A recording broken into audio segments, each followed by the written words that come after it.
안녕하세요. 김다솔 목사입니다. 예, 평소에 예배 인도자로 성도님들과 만나다가 오늘은 설교자로 인사드리게 되었습니다. 저는 세렌티피티의 은혜를 믿는 사람입니다. 세렌티피티는 우리말로 옮기면 우연히 찾아낸 것, 운 좋은 발견이라는 의미입니다. 세렌티피티의 은혜를 믿는다는 말은 우리 삶의 우연처럼 벌어지는 일들 안에 하나님의 섭리가 숨겨져 있음을 믿는다는 말입니다. 저는 오늘 하나님께 세렌티피티의 은혜를 구하는 마음으로 섰습니다. 아직 많이 미숙하고 부족한 것이 많은 설교자이지만 말씀 나눌 기회를 허락하신 의미가 있다고 생각합니다. 소원하는 것은 저와 우리 성도님들 모두 말씀 가운데 하나님이 부어주시는 은혜 마음껏 잘 누리기를 소망합니다. 네, 말씀 나누겠습니다.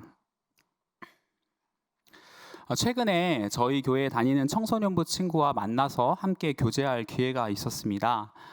그 친구는 현재 고등학교 2학년이고 미용을 준비하는 친구입니다. 이 친구에게 한 가지 고민이 있었습니다. 졸업을 하고 나서 미용과가 있는 대학교에 가서 공부를 해야 할지 아니면 미용실에 취직해서 일을 해야 할지 고민하고 있었습니다.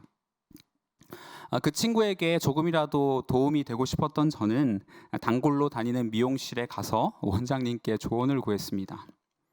원장님이 정말 많은 이야기를 저에게 해주셨는데 결론만 이야기하면 대학에 가지 말라는 말씀이었습니다. 미용에서 제일 중요한 것은 경험이라고 합니다. 미용실에 가서 한 번이라도 더 많이 머리 만져보는 경험을 쌓는 것이 좋겠다고 말씀하셨습니다. 또 미용에서 제일 중요한 것은 자신감인데 이 머리는 자신감으로 자르는 거라고 하더라고요. 근데 그 자신감은 결국 풍부한 경험에서 나온다 이렇게 말씀해 주셨습니다. 저는 그 이야기를 들으면서 우리 신앙생활도 마찬가지라는 생각이 들었습니다. 누가 이 땅에서 하나님 나라의 사명을 잘 감당할 수 있는지, 또 누가 이 땅에서 선교적 소명을 잘 감당할 수 있는지 질문을 해보면 그 답은 많이 해본 사람이 잘한다는 겁니다. 대학에서 미용을 아무리 많이 공부해도 실제 머리를 잘라보는 경험이 없으면 무용지물인 것처럼 아무리 우리가 많이 설교를 듣고 또 성경 지식을 쌓아도 실제로 그 내용을 삶에서 실천해 본 경험이 없으면 우리는 우리에게 주어진 소명을 잘 감당할 수 없을 것입니다. 많은 분들이 아시다시피 저는 목회자 자녀입니다. 어렸을 때부터 비교적 엄한 신앙 교육을 받고 자랐습니다. 저희 어머니가 중요하게 생각하는 것이 두 가지가 있었는데 하나가 주일을 잘 지키는 것이었고 다른 하나가 11조였습니다. 주일 예배 드렸던 이야기 잠깐 소개하면 저는 초등학생 때부터 주일에 3번 예배를 드렸습니다. 아침 10시에 장년 예배를 드리고 오후 1시에 아동부 예배를 드리고 오후 3시에 석양 예배를 드리고 나면 하루 일과가 마감이 되었습니다. 매번 저희 어머니에게 다 좋은데 오후 예배인 석양 예배만큼은 좀 면제해 주세요 이렇게 예언했습니다. 초등학생이 오전에 장년 예배 드리면 그걸로도 매우 훌륭한 신앙이라고 강변했습니다. 근데 저희 어머니가 요지부동이었습니다. 지금 생각해보면 저희 어머님도 한 고집 하십니다. 초등학교 6학년 때였던 것으로 기억하는데요. 하루는 친구들이 학교에서 축구를 하자고 했습니다. 근데 마침 이 석양 예배 시간과 겹쳤습니다. 그래서 제가 어머니에게 부탁을 했습니다. 어머니, 하루만 축구하게 해주십시오. 다른 때는 석양 예배 열심히 나가겠습니다. 그런데 허락해주지 않으셨습니다. 그때 제가 너무 많이 상처받아서 입이 이만큼 나와서 예배드렸던 기억이 아직도 생생합니다. 이제 대학교에 들어오고 신앙생활에 홀로서기가 시작되었습니다. 이제는 그 어느 누구도 저에게 신앙생활 가지고 이래라 저래라 하지 않았고 또 이래라 저래라 해도 듣지 않을 나이가 되었습니다. 제가 대학생활 때 가장 고민했던 것은 시험 기간, 그러니까 중간고사, 기말고사 기간에 교회 생활을 도대체 어느 범위까지 해야 하나라는 고민이었습니다. 저는 그 당시 이제 용인에 있는 모연에 있는 그 외대에 다니고 있었는데 제 교회는 여기 가까운 어정에 있었습니다. 교회에 오기 위해선 대중교통으로 보통 1시간 반, 많이 꼬이면 2시간 정도가 걸렸습니다. 저와 같은 교회에서 함께 신앙생활한 그 대학교 친구들 안에서 3가지 파가 있었습니다. 첫 번째는 가까운 교회파입니다. 시험 기간에 멀리 가지 않고 가까운 모연에 있는 교회에 가서 예배 드리는 것입니다. 시간과 에너지 소비가 가장 덜한 효과적인 방법입니다. 두 번째 파는 오전 예배파였습니다. 왕복 3시간을 허비하여서 어정에 있는 교회에 오되 오전 예배만 드리고 가는 것입니다. 마지막 세 번째 파가 오전 예배 플러스 청년 예배 플러스 청년부 셀 모임 파였습니다. 이걸 다 하고 오면 9시가 됩니다. 우리 성도님들에게는 우스운 고민일지 모르겠는데 그 당시 저희들에게는 이게 매우 심각한 문제였습니다. 그리고 저는 세 번째 파였습니다. 교회 생활 다 하고 온다였습니다. 그때 어머님이 저에게 간섭하신 적 없습니다. 근데 그렇게 했습니다. 이유는 아주 단순합니다. 저는 대학교 성적이 하나님보다 중요한 것이라고 말하고 싶지 않았습니다. 제 인생에서 하나님보다 소중한 것은 없다고 그냥 그런 방법이라도 제가 그렇게 말하고 싶었습니다. 성적 조금 떨어진다고 해서 안 죽는다. 괜찮다. 이렇게 생각했습니다. 오해하지 않으셨으면 좋겠습니다. 저는 코로나 시대에 교회에 와서 예배드리는 것이 더 좋은 신앙이다. 하나님이 그렇게 해야 복 주실 것이다. 말씀드리는 것이 아닙니다. 오늘날에는 반대의 선택을 하는 것이 하나님 앞에서 더 바람직한 결정일 수 있습니다. 참고로 물질적인 축복은 저보다 가까운 교회파와 오전 예배파가 받았습니다. 그리고 그 친구들 너무 훌륭하게 지금 잘 신앙생활하고 있습니다. 다만 제가 그 당시에 했던 선택을 긍정적으로 평가하는 것은 그것이 훈련적인 측면에서는 좋은 선택이었기 때문입니다. 대학교에서 성적 뒤바뀌는 것은 인생 전체를 놓고 봤을 때 아주 사소한 문제입니다.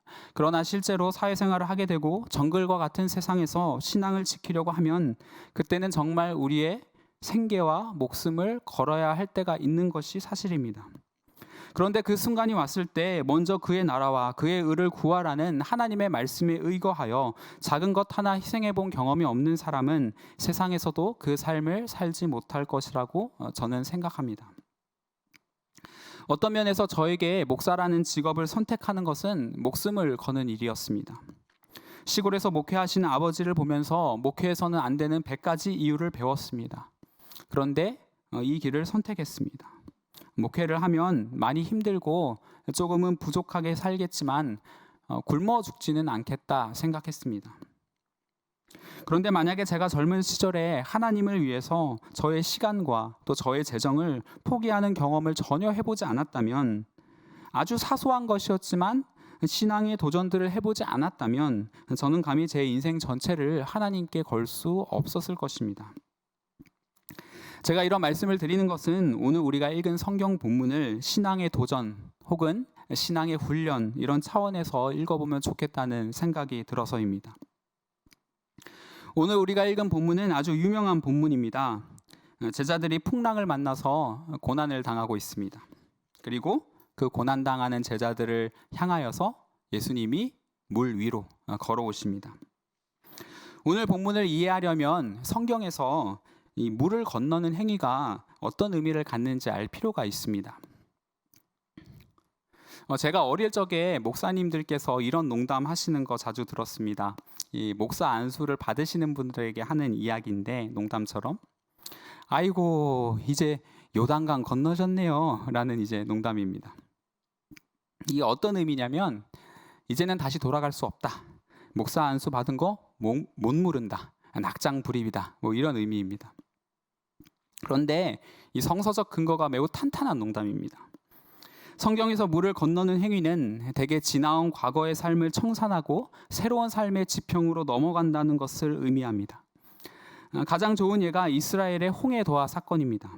애굽에서 노예 생활을 하고 피라미드 체제를 유지하는 일에 착취당하던 이스라엘 백성들은 하나님의 구원하심으로 말미암아 거룩한 제사장, 거룩한 백성으로서의 삶을 살아가게 됩니다.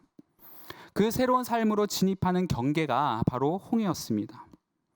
홍해에서 바로의 군대가 수장당하는데 그것은 이제는 과거의 노예로 살던 삶과 완벽하게 결별하였음을 의미하는 것이었습니다. 그렇게 광야 생활을 시작한 이스라엘 백성은 40년 뒤에 가나안 땅으로 들어가게 됩니다. 가나안 땅을 들어가기 위해서 건너야 하는 물이 있었습니다. 아까 말씀드렸던 이 요단강입니다.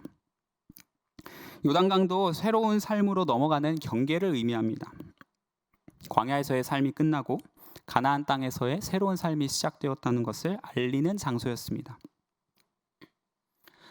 광야 생활을 대표하는 음식이 있었습니다. 다 알고 계시죠? 이 만나라는 음식이었습니다. 근데 이 만나는 요단강을 건너고 나서 곧바로 그치게 됩니다. 이제는 광야에서의 삶이 종료되었다라는 의미입니다. 그런 의미에서 오늘 제자들이 물을 건너서 건너편 땅으로 가는 행위는 하나님 나라의 사명을 수행하는 새로운 삶의 영역으로 들어섰다는 것을 상징합니다. 특별히 제자들이 가려고 했던 땅이 게네사렛 땅이었다는 것을 주목할 필요가 있습니다. 오늘 읽지 않았지만 34절에 보면 그들이 건너가 게네사렛 땅에 이르렀다고 말하는데 이 게네사렛은 대표적인 이방 땅이었습니다. 우리들은 당시 유대인들이 이방인들을 얼마나 많이 혐오했는지 잘 알고 있습니다. 특별히 마태복음은 유대인 공동체를 대상으로 쓰여진 책입니다. 그래서 마태복음의 주요 메시지 중에 하나는 이제는 하나님의 언약이, 하나님의 기쁜 이 복음의 소식이 유대인들뿐만 아니라 이방인들에게까지 확장되었다는 것을 이야기하고 있습니다. 그런 것을 배경 지식을 가지고서 저희 한번 22절 다 같이 한 목소리로 한번 읽어보도록 하겠습니다. 시작.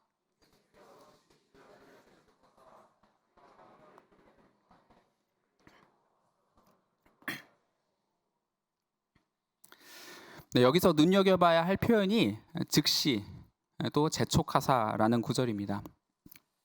예수님께서 왜 재촉하셨을까? 왜 급하게 행동하셨을까라는 질문이 듭니다. 청파감리교회 김기성 목사님 해석이 재미있는데 뭐냐면 제자들이 가기 싫었다는 겁니다. 이방 사람들이 이제 너무 싫은 거죠. 그래서 예수님이 그 마음을 눈치채고 빨리 가 이렇게 등 떠밀으셨다 이런 의미로 이렇게 해석하셨습니다. 좋은 해석인 것 같습니다. 저는 또 이런 해석을 제안드립니다.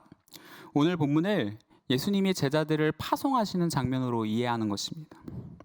그 복음서에 보면 예수님이 제자들을 파송하실 때 등장하는 단골 멘트들이 있습니다. 마가복음 6장 8절에서 9절에 따르면 명하시되 여행을 위하여 지팡이 외에는 양식이나 배낭이나 전대의 돈이나 아무것도 가지지 말며 신만 신고 두벌 옷도 입지 말라 하시고 라는 말씀이 있습니다. 예수님이 제자들을 파송하실 때 이것저것 챙길 필요 없다고 말씀하십니다. 왜냐하면 이 하나님 나라 사명의 중요성과 긴급성 때문에 그렇습니다. 예수님 양식이 준비되면 갈게요. 돈이 준비되면 갈게요. 여행할 준비가 되면 갈게요. 그럴 필요 없다는 것입니다. 지금 바로 떠나라는 것입니다. 누가복음 9장 62절에도 이렇게 이야기합니다. 예수께서 이르시되 손에 쟁기를 잡고 뒤를 돌아보는 자는 하나님 나라에 합당하지 아니하니라 하시니라. 이 말씀도 역시 하나님 나라 사명의 중요성과 긴급성에 대해서 이야기하는 말씀입니다. 그러니까 오늘 말씀도 이런 맥락에서 읽으면 좋겠습니다. 예수님이 이제 제자들을 파송하십니다. 예전의 삶을 청산하고 하나님 나라 제자로서의 삶을 새롭게 시작하라고 말씀하고 계십니다. 그런데 이 사명이 너무나 중요하고 너무나 긴급한 일이었기 때문에 예수님이 제자들에게 즉시 또 재촉하셨다는 겁니다. 그런데 그 다음에 예수님이 재밌는 행동을 하나 하십니다. 오늘 말씀 23절에 나와 있는데요. 이 23절도 저희 한번 다 같이 한번 읽어보겠습니다. 시작.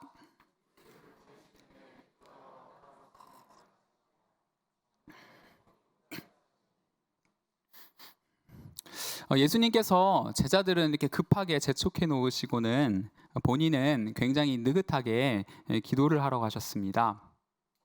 그 이유가 무엇일까요? 여기서 한 가지 질문을 성도님들에게 드리려고 하는데요. 아주 쉬운 질문입니다. 어떤 문제가 발생했을 때 그 문제를 해결하기 위해서 가장 중요한 게 무엇일까요? 아니면 혹은 우리가 병에 걸렸을 때 그 병을 고치기 위해서 가장 중요한 것이 무엇인가요? 그것은 바로 원인을 찾는 것이죠.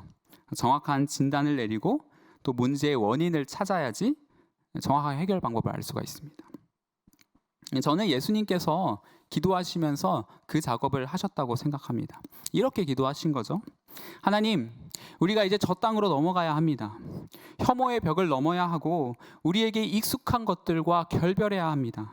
그런데 하나님, 도대체 우리가 저기로 넘어가지 못하는 이유가 무엇입니까? 우리가 어떻게 해야 넘어갈 수 있겠습니까? 이렇게 하나님께 지혜를 구하지 않으셨을까 생각해 봅니다. 제자들이 강을 건너기 위해서 선택한 방법이 있습니다. 그것은 자신의 힘과 능력을 의지하는 것이었습니다. 제자들의 직업이 어부였다는 사실을 우리는 잘 알고 있습니다. 물 위에서 잔뼈가 굵은 사람들입니다. 그들은 자신의 힘과 능력을 원천으로 하여 경계를 넘어서려 했습니다. 그러나 예수님께서는 그 방법으로는 도저히 건너편으로 건너갈 수 없다 판단하셨습니다. 새로운 삶을 살려면 새로운 방법이 필요한 것입니다. 치열한 기도 끝에 하나님께서 예수님에게 보여주신 방법은 기상천외하게도 물 위로 걸어가는 것이었습니다. 말이 안 되는 방법입니다. 그러나 그것이 유일한 방법이었습니다. 마치 이스라엘 백성이 오직 믿음으로 홍해를 건넌 것처럼, 이스라엘 백성이 오직 하나님 말씀에 순종하여서 요단강을 건넌 것처럼, 예수님은 믿음으로 순종으로 물 위를 걸어 경계를 넘어가십니다. 바로 이 장면에서 재미있는 일이 벌어집니다. 예수님의 제자 베드로가 자기도 물 위를 한번 걸어보겠다고 이야기하는 것입니다. 예수님이 베드로에게 오라고 명령하시자 베드로는 겁도 없이 물 위를 걷기 시작했습니다. 베드로가 왜 그랬을까요? 젊은 날의 혈기로 객기를 부렸던 것일까요? 저는 반대로 베드로가 물 위를 걷는 행위를 통해서 자신의 신앙 고백을 했다고 생각합니다. 이런 고백이죠. 주님, 저 더러운 이방인을 품으라는 것이, 저 이방인들을 섬기라는 것이 저로서는 잘 이해가 되지 않지만 제가 주님의 말씀에 순종하여서 그들을 한번 품어보려고 합니다. 주님, 저도 한번 해보겠습니다. 이런 신앙 고백을 베드로가 하지 않았나 생각해 봅니다. 베드로는 매우 독특한 이력을 하나 추가하게 됩니다. 동서고금을 막론하고 물 위를 걸어본 유일무이한 사람이 되었습니다. 이 독특한 이력이 베드로의 삶에 어떤 영향을 미쳤을까요? 저는 상상력을 발휘해서 잠시 베드로가 되어서 갈릴리 호수 앞에 이렇게 앉아봤습니다. 그리고 발견한 것은 이 물 위를 걸었던 베드로의 이 경험이 베드로가 살아야 하는 제자로서의 삶에 아주 강력하게 영향을 미치고 있었다는 것입니다. 아까도 말씀드렸지만 제자들이 가야 하는 땅은 이방 땅이었습니다. 이방인 공동체와 유대인 공동체를 하나로 통합시키는 일이 베드로에게 주어진 과제였습니다. 불가능한 것처럼 보이는 미션이었습니다. 근데 이 사명을 수행하는 데 있어서 물 위를 걸었던 이 독특한 경험이 베드로에게 도움이 되었던 것 같습니다. 사도행전 10장에 보면 베드로가 기도를 하다가 환상을 보는 장면이 있습니다. 유대인들의 정결법에 따라서 먹어서는 안 되는 부정한 동물들이 있었는데 이 부정한 동물들이 보자기에 쌓여서 내려오는 환상이었습니다. 하나님이 베드로에게 그거를 3번 반복해서 먹어라 말씀하십니다. 그런데 베드로가 이렇게 말하지요. 하나님, 제가 속되고 깨끗하지 않은 것을 먹은 일이 없습니다. 저 못 먹습니다. 이렇게 이야기합니다.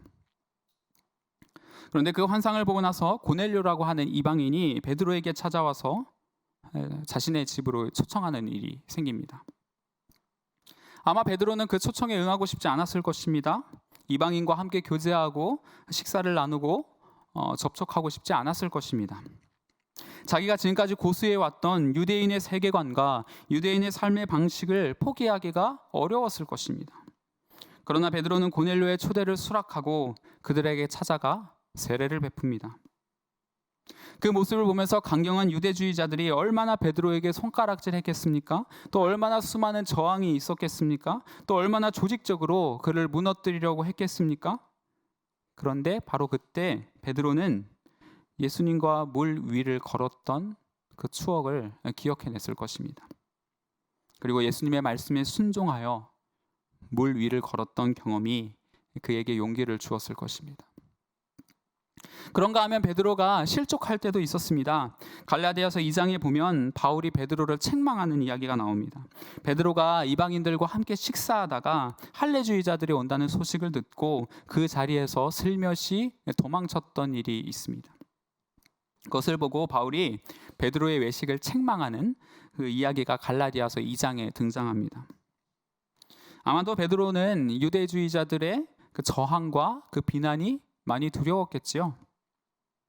근데 그러다가 결국에는 하나님의 눈치를 보지 않고 사람의 눈치를 보는 실수를 하고 맙니다. 그때 베드로가 얼마나 많이 속상했겠습니까? 하나님, 제가 아직도 이렇게 많이 연약합니다. 하나님, 제가 이렇게 넘어질 수밖에 없는 사람입니다. 하나님, 도저히 제 힘으로서는 이 삶을 살아갈 수가 없습니다. 이런 죄책감들이 베드로를 엄습했을 것입니다. 그러나 그때도 이 베드로는 아마 예수님과 물 위를 걸었던 일을 추억했을 것입니다. 오늘 본문에 보면 베드로가 처음에는 조금 걸었는데 나중에 빠져갔잖아요. 근데 예수님이 어떻게 해주셨습니까? 그 강한 손으로 베드로를 붙들어 주시고 그를 건져내 주셨습니다. 이때도 마찬가지로 예수님의 말씀에 순종하여 물 위를 걸었던 경험이 그에게 힘을 주었을 것이라고 생각합니다. 우리는 지금 코로나라고 하는 폭풍 한가운데에 서 있습니다. 더불어 우리는 과거의 삶을 청산하고 새로운 삶으로 넘어가는 경계에 놓여 있습니다. 이 변화의 기로에서, 이 변화의 경계선에서 우리는 어떤 삶을 살아야 할까요? 사진 한 장을 보여드리려고 합니다. 이 사진은 제가 살고 있는 아파트 단지 안에 있는 편의점 사진입니다. 저와 같은 아파트에 사시는 우리 윤 권사님은 이 편의점을 아실 겁니다. 이 편의점은 최근에 생겼습니다. 그 전에는 이 자리에 구멍가게 느낌의 이렇게 슈퍼가 있었습니다. 노부부가 운영하시던 슈퍼였는데 어느 날 보니까 편의점으로 바뀌어 있었습니다. 한참 편의점으로 바뀌는 공사가 진행될 때 제 마음에 그 노부부를 좀 걱정하는 그런 마음이 있었습니다. 저는 이제 슈퍼가 망했구나 이런 생각을 했습니다. 근데 반갑게도 이 편의점 주인이 똑같은 노부부셨습니다. 그래서 제가 너무 반가워서 인사를 드리고 장사하는 일이 어떠시냐고 여쭤봤습니다. 근데 어르신이 너무 힘들다는 거예요. 그래서 제가 왜 힘드세요? 코로나 때문에 장사가 안 되세요? 그랬더니 그게 아니고 편의점은 일이 많아서 너무 힘들다는 거예요. 제가 다시 물었습니다. 어르신, 그래도 벌이는 괜찮지요? 그랬더니 힘드시다는 거예요. 그냥 일이 많아서 계속 힘드시다는 거예요. 자기 얘기를 계속 하시는 거예요. 그래서 제가 그 다음에는 따지듯이 물었습니다. 아니, 힘이 좀 드셔도 벌이가 괜찮으시면 괜찮은 거 아니시냐? 그랬더니 고개를 절레절레 흔드시면서 손사래를 막 치시는 거예요. 그리고 제가 이제 편의점을 나왔습니다. 근데 제가 편의점을 나오면서 제 자신에게 너무 깜짝 놀랐습니다. 제가 무의식 중에 어떤 생각을 하고 있냐면 돈만 많이 벌면 괜찮다 이런 생각을 하고 있었던 거죠. 돈만 많이 벌면 되지 조금 힘든 게 대수인가? 이런 저의 모습을 보면서 나도 모르게 내가 자본주의 경쟁 시스템에 굉장히 많이 익숙해져 있구나 그런 생각을 했습니다. 우리들은 위기의 순간이 찾아오면 자기가 익숙했던 방식들을 채택하게 됩니다. 마치 제자들이 풍랑을 이기기 위해서 자신의 힘과 능력을 의지했던 것과 마찬가지입니다. 그러면 우리들에게 익숙한 방식이 무엇일까요? 경쟁에서 이겨야 된다. 돈 많이 벌어야 된다. 또 이런 말씀 너무 죄송하지만 한국에서는 아파트를 사야 된다. 나의 집의 가격은 무조건 올라야 한다. 나의 시간과 재정을 하나님께 드리는 것은 바보 같은 짓이다. 나 먼저 살고 봐야 된다.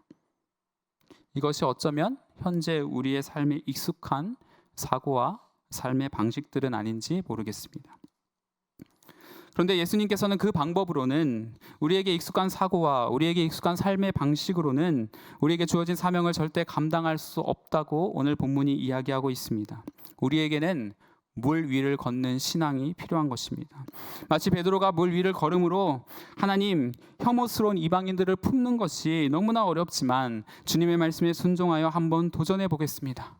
이렇게 고백했던 것처럼 우리도 하나님, 경쟁이 치열한 이 사회에서 남에게 져주는 삶을 살라는 것이 도무지 이해가 되지 않지만 주님의 말씀에 순종하여 제가 한번 낮은 곳으로 가 보겠습니다. 하나님, 이 물질 만능 사회에서 재물을 쫓아 살지 말라는 것이 도무지 이해가 되지 않지만 주님의 말씀에 순종하여 제가 나누는 삶을 살아보겠습니다. 하나님, 부동산 가격이 요동치는 이때에 나 혼자 손해보고 나 혼자 희생하는 것이 무슨 의미가 있겠냐 싶지만 하나님의 말씀에 순종하여 욕심을 내려놓습니다. 하나님, 나를 너무 아프게 하는 저 사람을 용서하라는 것이 도무지 이해가 되지 않지만 하나님의 말씀에 순종하여 그를 용서해 보려 합니다. 하나님, 내 몸이 너무 아프고 내 마음이 너무 많이 아파서 오늘 하루를 그냥 버티는 것만으로도 너무나 힘들지만 하나님, 주님의 말씀에 순종하여서 내가 오늘 한번 버텨보겠습니다. 이런 고백을 하면서 물 위를 걷는 정말 말도 안 되는 그런 신앙의 도전들이 우리 삶에 필요하지 않을까 생각해 봅니다. 지난주 월요일에 제가 창원에 다녀왔습니다. 장인어른이 창원에 계셔서 또 저희 아내가 지금 창원에 있어서 잠깐 다녀왔습니다. 근데 창원에 가는 날 신기하게도 창원에서 사는 친구가 이렇게 연락이 왔습니다. 이 친구는 제가 3, 4년마다 이렇게 3, 4년 주기로 한 번씩 연락하거나 만나는 친구입니다. 중학교 시절 연합수련회, 다른 교회와 이제 연합수련 때 만난 다른 교회 친구인데 그때 만난 인연으로 3, 4년에 한 번씩 이렇게 만나고 있습니다.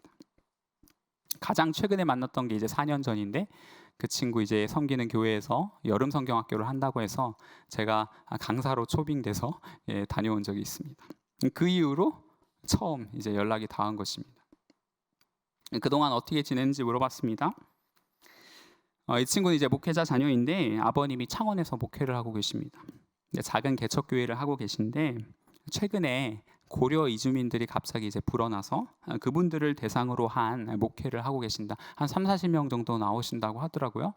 그 목회를 하고 있다고 이야기해 주었습니다. 저는 그 이야기를 듣는 순간 당연히 가장 걱정되는 것이 이제 생활 문제인데 사례가 잘 나오냐 이걸 물어봤습니다.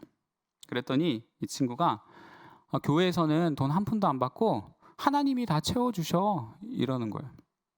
그래서 제가 지지 않고 물어봤습니다. 야, 너 포장하지 마라. 너 지금 일하면서 11조 부모님 교회 내고 있지? 그랬더니 아니야. 하나님이 다 채워주셔. 이러는 거예요. 그래서 제가 좀 후원하는 단체가 있구나. 했더니 아니라니까. 하나님이 다 채워주신다니까. 이렇게 얘기하는 거예요. 그러면서 제가 이렇게 자꾸 이렇게 물어보니까 안 그래도 자기 아버님이 그게 잘 극복이 안 돼. 10년 전만 해도 막 기도하고 혼자 막 기도하신 다음에 막 지인들한테 전화해서 막 후원 요청하고 그런 때가 있었대요. 근데 이제는 그런 거 다 이제 버려두고 정말 문자 그대로 하나님 한 분만 의지하면서 목회하고 계신다고 하더라고요. 저도 들은 이야기라서 직접 가서 확인은 해봐야겠지만 그런 생각이 들었습니다. 오늘 같은 시대에도 여전히 말도 안 되는 그 물 위를 걷는 방법으로 살아가시는 분들이 있구나라는 것을 알게 됐습니다. 사진 하나 소개하면서 설교를 마치려고 합니다. 제가 교회 옥상에서 찍었던 사진입니다. 어떤 아저씨가 아파트 벽에서 이렇게 페인트 칠하고 있습니다. 지금 잘 안 보이는데 그 아저씨의 허리에 달린 줄이 딱 하나입니다. 제가 보면서 굉장히 의아해했습니다. 줄을 2개 정도 다는 게 더 안전하지 않나? 라는 생각이었죠. 하나가 이제 사고로 이렇게 끊어져도 하나가 남아있으니까 괜찮다라는 그런 생각이었습니다. 그런데 이 아저씨는 줄 하나를 매달고 있고 또 이 줄 하나를 의지하고 있는 이 아저씨의 뒷모습이 너무나 평안해 보이는 거예요. 그래서 제가 사진을 딱 찍어놨습니다. 저는 저 아저씨의 모습을 보면서 어쩌면 우리 신앙의 삶이 저래야 하지 않을까라는 생각해봤습니다. 우리가 사실 보험으로 들고 있는 줄이 참 많죠. 인맥의 줄, 자존심의 줄, 유산의 줄, 학위의 줄, 스펙의 줄, 부동산의 줄, 이런저런 거 저희가 다 붙들고 있는데 다 끊어버리고 내가 정말 하나님 한 분만 의지할 수 있으면 참 좋겠다. 그런 생각이 들었습니다. 물 위를 걷는다는 것은 어쩌면 그리 대단한 일이 아닐지 모릅니다. 오늘 본문은 오병이어 사건과 연달아 있는 본문입니다. 이전에 오병이어 사건이 이제 나오는데요.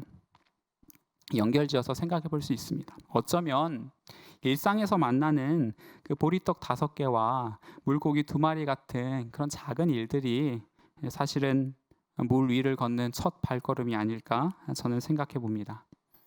사랑하는 우리 성도님들, 폭풍이 몰아치는 것 같은 이 시대, 너무나 힘들고 너무나 고통스럽고 너무나 아픈 시기이지만 이런 시기일수록 더욱 하나님 한 분만 붙들고 믿음으로 물 위를 걸으시는 저와 우리 성도님들 되시기를 주님의 이름으로 권면드립니다. 하나님 아버지, 이 어려운 시기에 풍랑을 만난 것 같은 이 시기에 신앙생활을 어떻게 해야 할지, 또 이 풍랑을 어떻게 극복해야 할지 사실 잘 모르겠습니다. 그래서 우리가 할 수 있는 일은 말씀에 순종해서 믿음의 걸음을 한 발짝 내딛는 것뿐입니다. 주님, 저희가 믿음으로 내딛어야 하는 믿음의 한 발자국이 무엇인지 깨닫게 하여 주옵소서. 그리고 주님의 말씀에 순종하여서 하나님 한 줄만 붙들고 그 걸음을 걷게 하여 주옵소서. 가끔은 파도가 두려워서 빠져 들어갈 때도 있을 것입니다. 그러나 그때 우리의 손을 붙잡아 주시고 건져 주시고 우리의 마음에 세상이 알지 못하는 평안을 주셔서 다시 한번 이 길을 끝까지 걸을 수 있는 힘을 허락하여 주옵소서. 감사드리며 예수님의 이름으로 기도드립니다. 아멘.